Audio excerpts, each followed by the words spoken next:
Welcome back, Shock, to our dark journey through the tragedy of the RMS Titanic.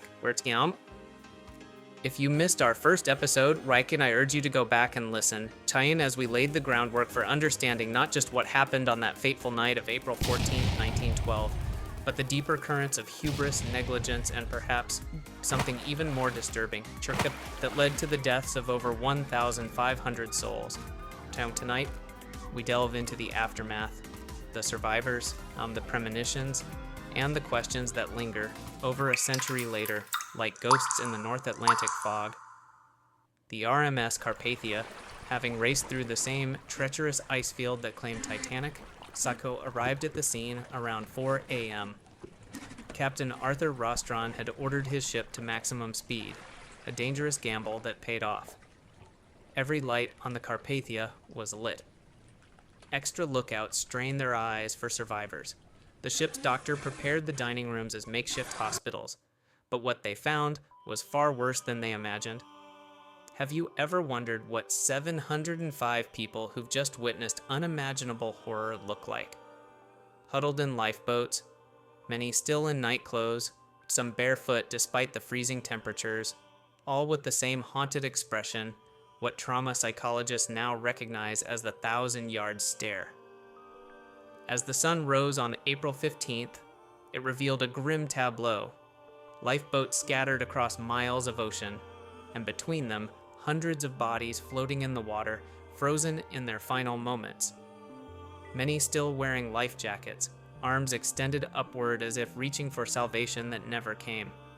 But there was something else. Something the survivors reported that rarely makes it into the history books. And the field of debris around the sinking site contained more than just deck chairs and suitcases. Personal items, photographs, jewelry, letters floated on the surface, seemingly arranged in patterns that survivors later described as unnatural. One lifeboat reported finding a child's doll floating upright, sham as if standing on the water. Another discovered a pocket watch stopped at 2:20 a.m., the exact moment Titanic disappeared beneath the waves, though it had been wound fully the previous evening. Coincidence? Or something more? Let's examine the survivors, not just who they were, but the inexplicable circumstances that led to their survival. Consider Violet Jessup, a 24-year-old stewardess who had already survived the collision of Titanic's sister ship, the Olympic, on just 1 year earlier. She would later survive yet another maritime disaster when the third sister ship, the Britannic, struck a mine and sank in 1916. 3 sister ships, 3 disasters, 1 survivor. What are the odds? Or Charles Jugan, the chief baker, and who claimed to have survived over 2 hours in freezing water that killed most people within 15 minutes. His secret? He'd consumed a substantial amount of whiskey before the ship went down. Scientists now believe the alcohol may have prevented his blood vessels from constricting in the cold water, allowing his extremities to maintain circulation longer. But 2 hours? In water cold enough to kill within minutes. Something doesn't add up. Then there's the mystery of the 3 Masonic brothers, prominent Freemasons who canceled their tickets at the last minute. All 3 cited premonitions of disaster as their reason. Now, how did they know? Speaking of premonitions, let's discuss the most chilling example. In 1898, 14 years before Titanic sailed, author Morgan Robertson published a novella titled Futility or the Wreck of the Titan. It described a massive ocean liner named Titan, deemed unsinkable, which strikes an iceberg in the North Atlantic in April and sinks with massive loss of life due to insufficient lifeboats. The fictional Titan was 800 feet long. Titanic was 882. The Titan could carry 3,000 people. Titanic carried 2,227. And the Titan had 24 lifeboats. Titanic had 20. Both disasters happened in April. Both ships struck an iceberg on the starboard side. Both sank approximately 400 miles from Newfoundland. Coincidence? Or did Robertson possess knowledge of events yet to unfold? But these premonitions weren't isolated to fiction. Numerous passengers canceled their bookings in the days before Titanic sailed. Many cited disturbing dreams or a sense of impending doom. industrialist Henry Clay Frick canceled after his wife had a nightmare about the ship sinking. Also, Milton Hershey, the chocolate magnate, paid a deposit but changed his plans at the last minute. Were they just lucky? Or were they somehow warned? As the Carpathia steamed toward New York with the survivors, a silence fell over the Atlantic. A code of secrecy seemed to descend upon the maritime community. The White Star Line officials moved quickly to control the narrative, or even going so far as to attempt to hire surviving crew members before they could speak to investigators. But some voices couldn't be silenced. Let me tell you about Dorothy Gibson, a 22-year-old silent film actress who survived the sinking. Within weeks, while still suffering from what we'd now recognize as PTSD, she starred in Saved from the Titanic, the first film about the disaster. She even wore the same clothes she had worn on the night of the sinking. The film was released just 29 days after the disaster. But here's the strange part, all copies of the film mysteriously disappeared after a fire at the studio, and no prints survive today. What did that film contain that needed to be erased from history? The official American inquiry into the disaster was led by Senator William Alden Smith, who had no maritime experience whatsoever, and his questioning of the survivors, particularly the British officers, was considered so incompetent that it became a source of ridicule in the British press. Yet his final report contained startling insights that more experienced investigators might have overlooked. One exchange stands out. When Smith asked Fifth Officer Harold Lowe about the deaths in the water, and Lowe described bodies scattered over the sea like a flock of seagulls. But when pressed about their positions, Lowe became evasive. Later, privately, he told fellow survivor Archibald Gracie that many bodies seemed arranged in a vast circle around the sinking site, as if placed there deliberately. By whom? Or by what? Meanwhile, the British inquiry led by Lord Mersey took a decidedly different approach. Despite evidence of negligence, inadequate safety measures, and ignored ice warnings, Mersey's conclusion essentially exonerated the White Star Line and its practices. His final statement? The disaster was caused by excessive speed in ice-infested waters, but I am not able to blame Captain Smith. How convenient for the shipping companies, not how convenient for the insurers. How convenient for those who designed a ship with half the necessary lifeboats. But perhaps the most disturbing revelations came from the survivors themselves, not in the official inquiries, but in private letters and diaries and deathbed confessions decades later. Let me share 3 accounts that have never been fully explained. First, several survivors from different lifeboats reported seeing lights on the water between the sinking site and the Carpathia's approach. And not the lights of a ship, but what they described as floating lanterns, or strange blue lights that moved against the current.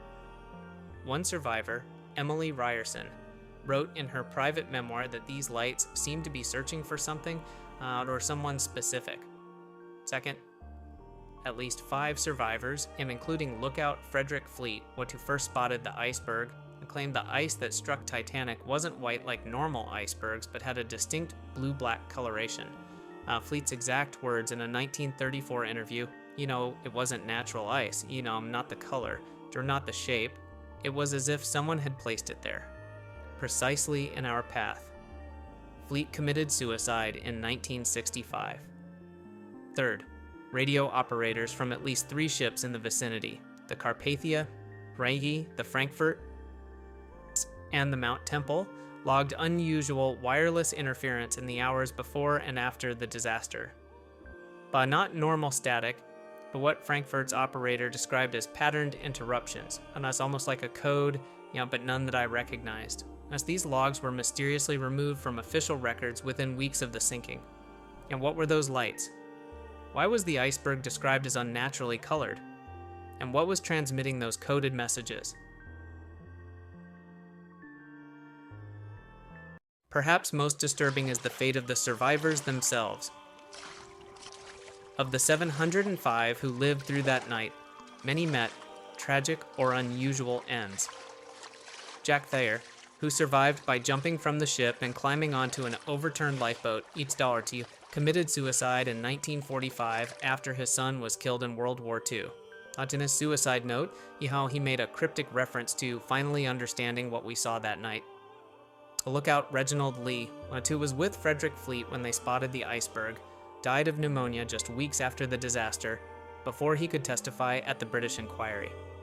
His last words to the doctor attending him: "They're not telling the truth about what happened. What we saw wasn't an iceberg. Not entirely. And what about the wealthy elite who survived? And many of them, particularly those in lifeboat number 1, left the ship with only 12 people in a boat designed for 65, retreated from public life." Sir Cosmo Duff Gordon, accused of bribing the crewmen not to return for survivors, became a recluse. His wife, Lady Lucille, suffered from what doctors diagnosed as persistent paranoia, convinced that survivors were conspiring against them. In private correspondence, she wrote, "They know we saw something we shouldn't have. Now, something in the water after the ship went down." But the most troubling pattern emerges when we examine the passenger manifest versus the survivor list. Of the 324 first-class passengers, 202 survived, over 60%. Of the 277 second-class passengers, only 118 survived, about 42%. Of the 708 third-class passengers, merely 178 survived, just 25%. Was this simply because first-class cabins were closer to the boat deck? Or because the wealthy were given preferential treatment? Or was something more calculated at work? Consider this. Among the wealthy passengers who perished were some of America's most influential businessmen, men who opposed the creation of the Federal Reserve, which would be established the following year in 1913. Benjamin Guggenheim, John Jacob Astor Thorpe, and Isidor Straus all died that night. All three were vocal critics of the proposed central banking system. Is it possible that the Titanic disaster was not just a tragedy, but an elimination? And what about the ship itself?